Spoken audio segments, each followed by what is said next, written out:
Ces applaudissements, chers auditeurs, ont salué le jeune François Nicolas Ier, fils du premier milicien du pays.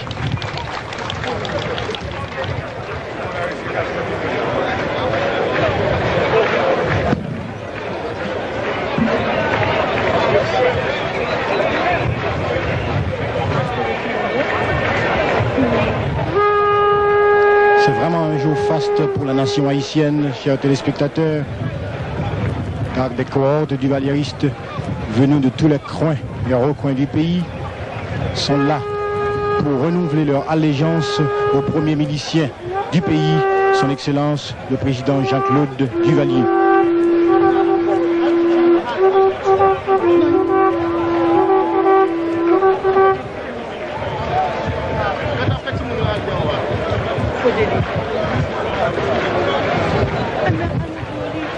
En ce moment, les feux des caméras sont braqués sur le jeune François Nicolas, fils du premier milicien du pays.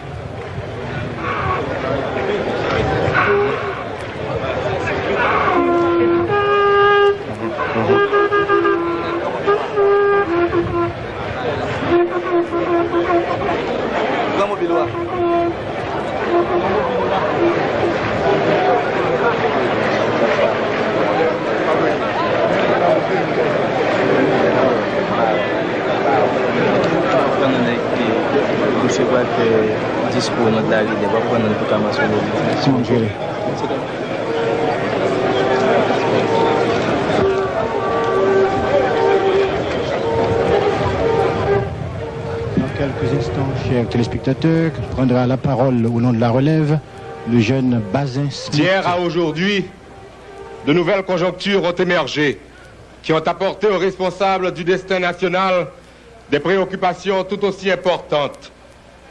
En deçà des changements des méthodes d'approche et à la source des interventions d'ordre économique chargées de prolonger et de compléter l'action politique, qu'on signale à l'adresse des populations d'Haïti cette loyauté qui a vu les volontaires de la sécurité nationale se muer tantôt en colonne d'airain autour des acquis de la Révolution, tantôt en agent de transformation.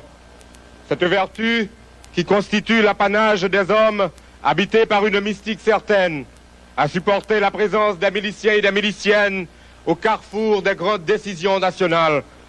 On les a rencontrés à tous les tournants de l'épopée révolutionnaire pour corriger la trajectoire et accentuer sous l'égide du gouvernement de la continuité le caractère délibérément démocratique du pouvoir. C'est que la fidélité de ces hommes, éprouvée par tant de situations périlleuses, a été payante au point que chaque année, et à cette même date, nous nous recueillons devant la mémoire de tous ceux dont le sacrifice sublime, magnanime et généreux devait ensemencer les champs de l'avenir.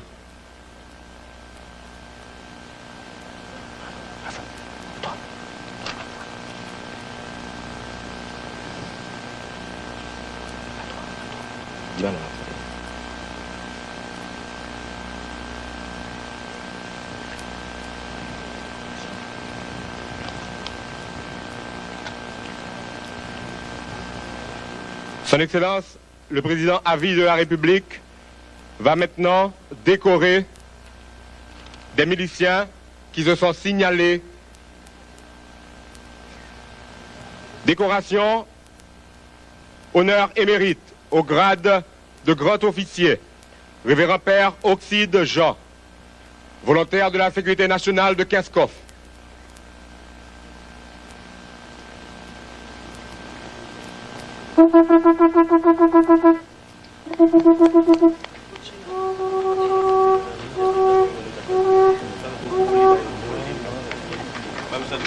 Le révérend père Oxide Jean.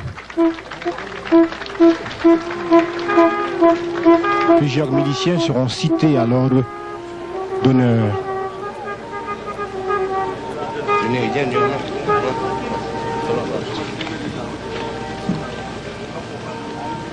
Au grade de grand officier, volontaire de la sécurité nationale, Ernst Bro, de Fort Dimanche.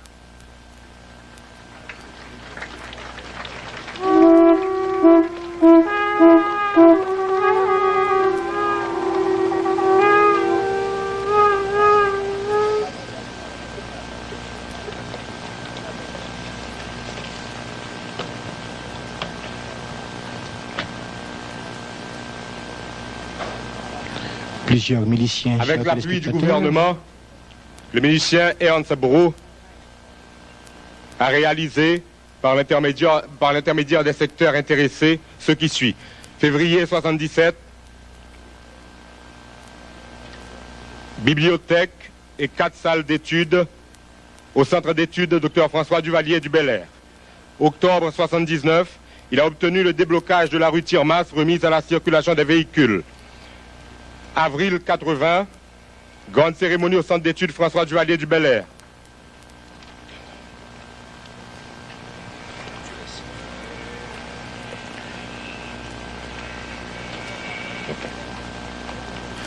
Seront par la suite décorés au grade de commandeur VSN Jean-Baptiste Pascal, VSN Sauveur Brun, VSN Lucien Paulsin, VSN Lélio Pierre, VSN Urbain Boger, VSN André Benjamin, VSN William Zurek.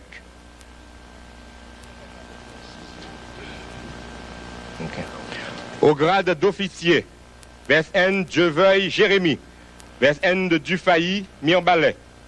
Au grade d'officier, VSN Daniel Isaac, des Gonaïves, VSN Yvon Vassor, de Port-de-Paix. Il faut mentionner que les VSN Sauveur Brun de Baptiste Bélader, Lucien Paulsin de Font-Michel, Lélio Pierre, commandant des VSN de Font-Verrette, Urbain Boger, commandant des VSN de Maïssade, André Benjamin, commandant des VSN de Gangoave, seront décorés aussi au grade de commandeur.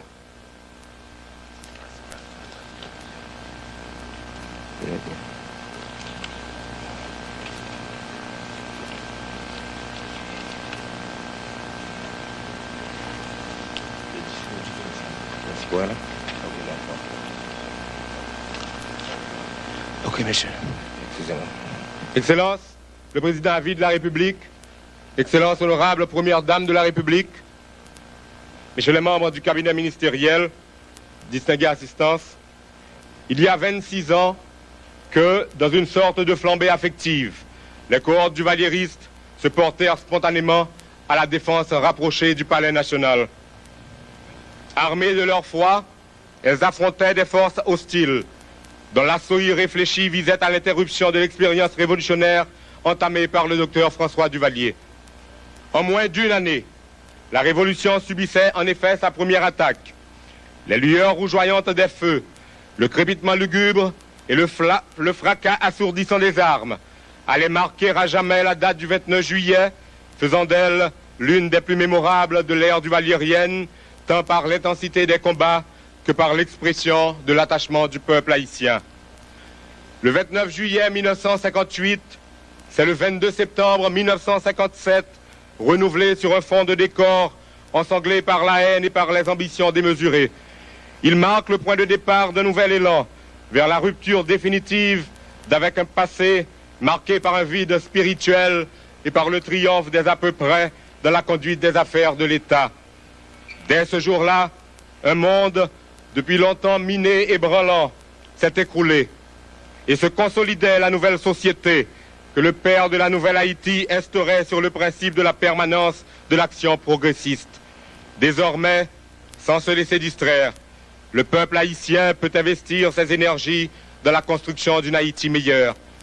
Ce fut une victoire pour la Révolution, mais le 29 juillet est avant tout la victoire du peuple sur lui-même, car marquant le divorce profond d'avec des habitudes mentales antérieures de versalité et signalant son option ferme vis-à-vis d'un projet de société à l'élaboration duquel il a comme participé.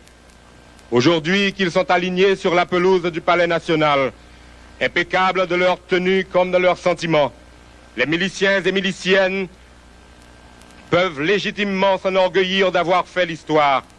Ils peuvent être fiers, surtout, à quelques domaines d'activité qu'ils appartiennent, d'avoir agi